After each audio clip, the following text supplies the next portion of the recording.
The marvelous plan. George sat himself down at the table in the kitchen. He was shaking a little. Oh, how he hated Grandma. He really hated that horrid old witchy woman. And all of a sudden, he had a tremendous urge to do something about her. Something whopping. Something absolutely terrific. A real shocker. A sort of explosion. He wanted to blow away the witchy smell that hung about her in the next room. He may have been only 8 years old, but he was a brave little boy. He was ready to take this old woman on. I'm not going to be frightened by her, he said softly to himself, but he was frightened, and that's why he wanted suddenly to explode her away. Well, not quite away, but he did want to shake the old woman up a bit. Very well then, what should it be, this whopping, terrific, exploding shocker for Grandma? He would have liked to put a firecracker under her chair, but he didn't have one.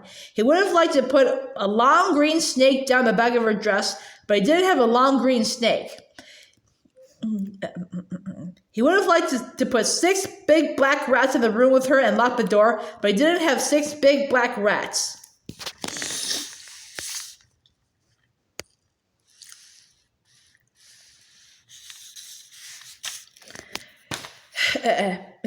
As George sat there pondering this interesting problem, his eye fell upon the bottle of Grandma's brown medicine standing on the sideboard. Rotten stuff it seemed to be. 4 times a day, a large spoonful of it was shoveled into her mouth, and it didn't do her the slightest bit of good. She was always just as horrid after she'd had it as she'd been before. The whole point of medicine, surely, was to make a person better. If it didn't do that, then it was quite useless. So-ho, thought George suddenly. Aha! Ho-hum! I know exactly what I'll do. I shall make her a new medicine, one that is so strong and so fierce and so fantastic it will either cure her completely or blow up the top of her head. I'll make her a magic medicine, a medicine no doctor in the world has ever made before.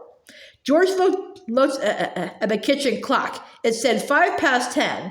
There was nearly an hour left before Grandma's next dose was due at 11. Here we go then, cried George, jumping up from the table. A magic medicine it shall be. So give me a bug and a jumping flea, give me 2 snails and lizards 3, and a slimy squiggler from the sea, and the poisonous sting of a bumblebee, and the juice from the fruit of the jujube tree, and the powdered bone of a wombat's knee, and 100 other things as well, each with a rather nasty smell. I'll stir them up, I'll boil them long, a mixture tough, a mixture strong. And then, hi-ho, and down it goes. A nice big spoonful, hold your nose.